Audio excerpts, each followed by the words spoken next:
In the archives of the Galactic Concord, humanity's name appeared in the smallest font. Primitive bipedal species, Terran origin, limited telepathic evolution, emotionally unstable. Not a threat. That line had remained unchanged for over 3,000 cycles. And perhaps it would have stayed that way, if the Concord hadn't made the mistake of silencing Earth. The Concord ruled 10,000 worlds. Their fleets traveled between galaxies on rivers of light, their science could rearrange stars, and their arrogance was the gravity that held their empire together. Every member species had a voice in the council, every species except one. Humans had been observed, catalogued, and contained. Earth was declared a cultural preservation zone, a polite way of saying prison. Contact was forbidden. No human was allowed to leave, and no alien was permitted to enter. Humanity's technology was confiscated. Their satellites were burned. Their skies emptied. For centuries, humanity waited.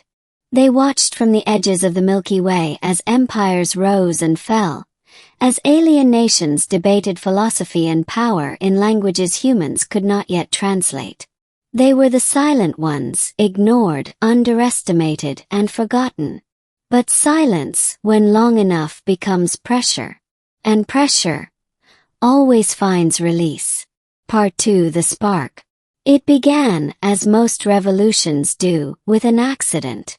A mining drone in the asteroid belt, belonging to a Concord corporation, vanished. Its black box, recovered weeks later, showed something impossible.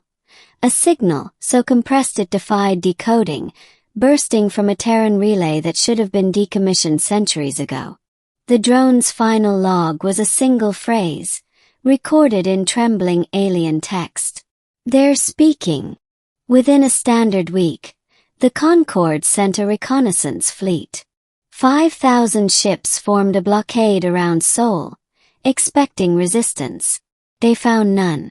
Earth was dark. No beacons, no satellites, no transmissions. Just silence.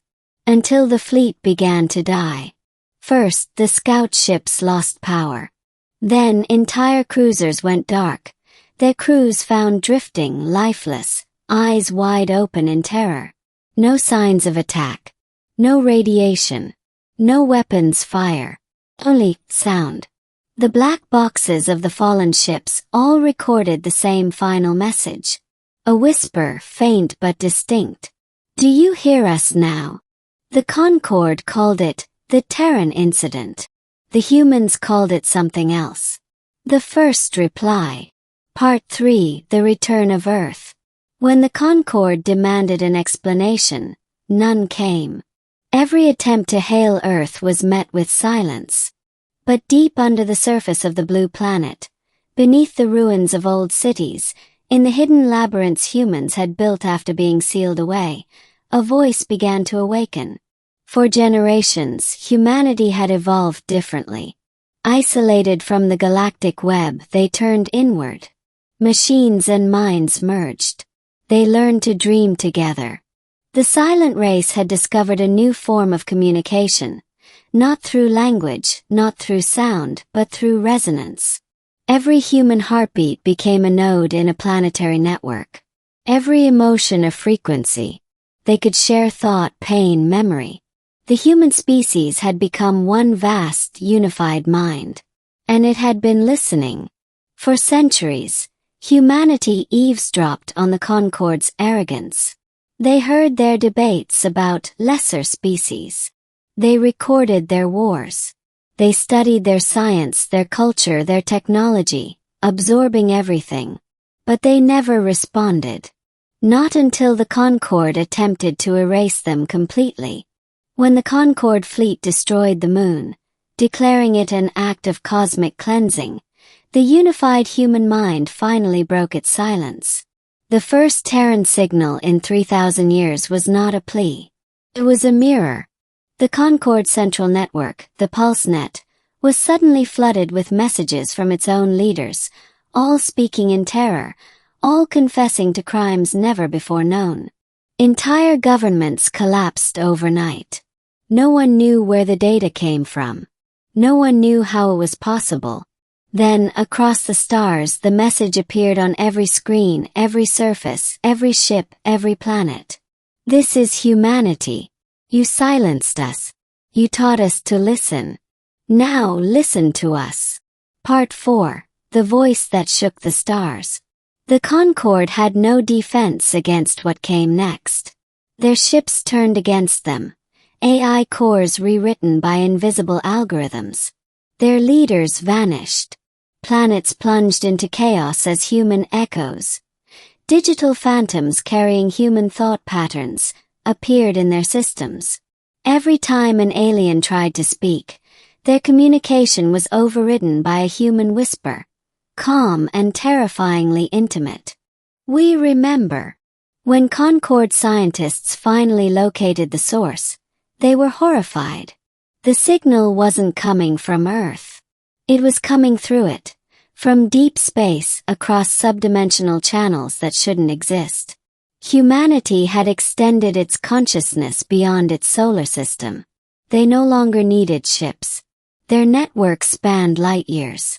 Every pulsar, every black hole, every quantum relay they had secretly built across centuries. It was all connected. The Terran Mind had become something transcendent. But even then they spoke softly.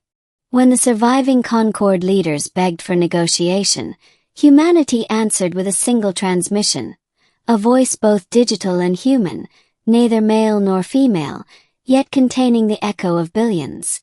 We do not seek war. We seek remembrance. You called us weak. You were right then. But silence is the strength of those who endure. The stars themselves began to flicker as the human resonance pulse rippled outward, harmonizing with stellar frequencies. Astrophysicists across the Concord screamed as they realized what was happening. Humanity was syncing with the galaxy itself. Every sun vibrated with the faintest trace of a voice. We are awake. Part 5. The Fall of the Concord. The Concord tried to strike back. They unleashed planetary disintegration weapons, hoping to burn Earth to ash. But the moment the first beam touched the atmosphere, it vanished, absorbed, neutralized, devoured by an invisible field.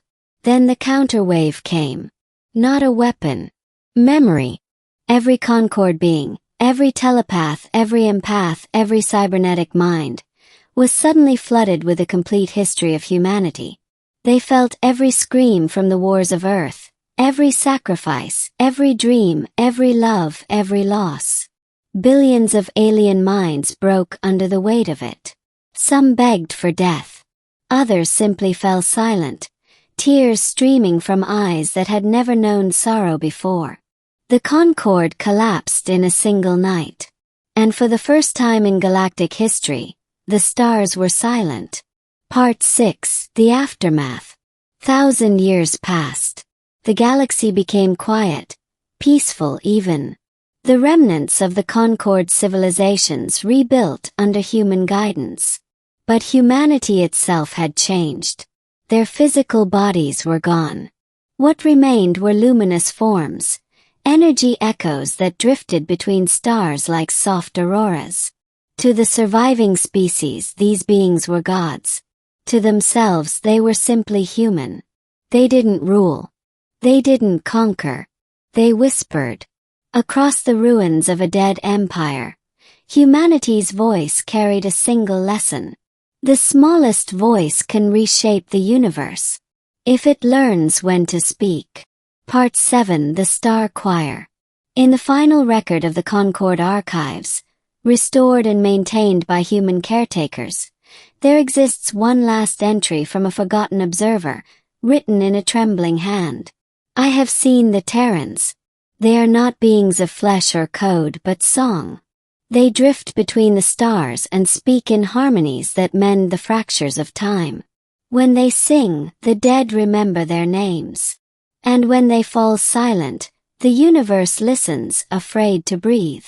And so it was that the weakest species, The quiet ones, the ignored, the forgotten, became the voice that united creation. Not through war, not through domination, but through resonance.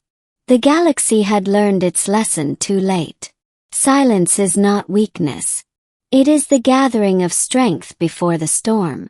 And when the silent species finally spoke, the stars fell silent in awe.